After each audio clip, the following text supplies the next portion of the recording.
அது உங்களுக்கே தெரியுது கரெக்டா? அதுக்கு தான் நான் கேட்டேன் எம் சாண்டை கன்வெர்ட் பண்ணிக்கலாம்னு கேட்டேன்.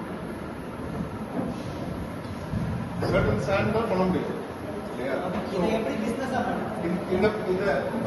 இந்த 3 இது வச்சிருக்கீங்கல்ல, அதை எக்ஸ்பிளைன் பண்ணுங்க.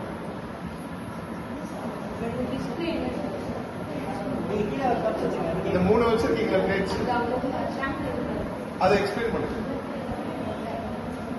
Polluted soil sir. Okay. Polluted soil. இது வந்து நம்ம இப்போ வெர்மி கம்போஸ்ட் அப்புறம் கர்ட் ஜாக்கி அதெல்லாம் போட்டு வச்சது சார் சாயில். அதில் வந்து வளர ஆரம்பிச்சிது சார். அப்புறம் கொஞ்ச நாள் கழிச்சு இது ஃபுல்லாக வளர்ந்துருச்சு. சொல்லணும் இந்த மாதிரி மண் சார், இந்த மண்ணில் என்னென்ன ப்ராப்ளம்லாம் இருக்கும் வந்து பிஹெச் வேல்யூ சொன்ன பார்த்தீங்களா, அதை எப்படி சொல்லணும். ஃபேக்ட்ரிலேருந்து வர்ற மண்ணில் இந்த பிரச்சனைலாம் இருக்குது சார். ஸோ இப்போ இந்த மண்ணை வந்து எங்களோட மிஷினில் விட்டு வெளியில் வரையில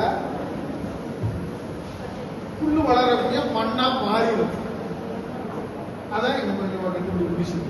ஆக்சுவலாக இந்த சாயில் ஃபர்டிலைசேஷன் ஒரு பிக்கஸ்ட் இஷ்யூ இல்லை சார்.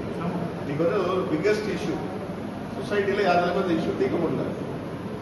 It's biggest issue. அது நீங்கள் சால்வ் பண்ணி ஒரு கான்செப்ட் எடுத்தீங்கன்னா இட்ஸ் வெரி பிக் பிளஸிங்.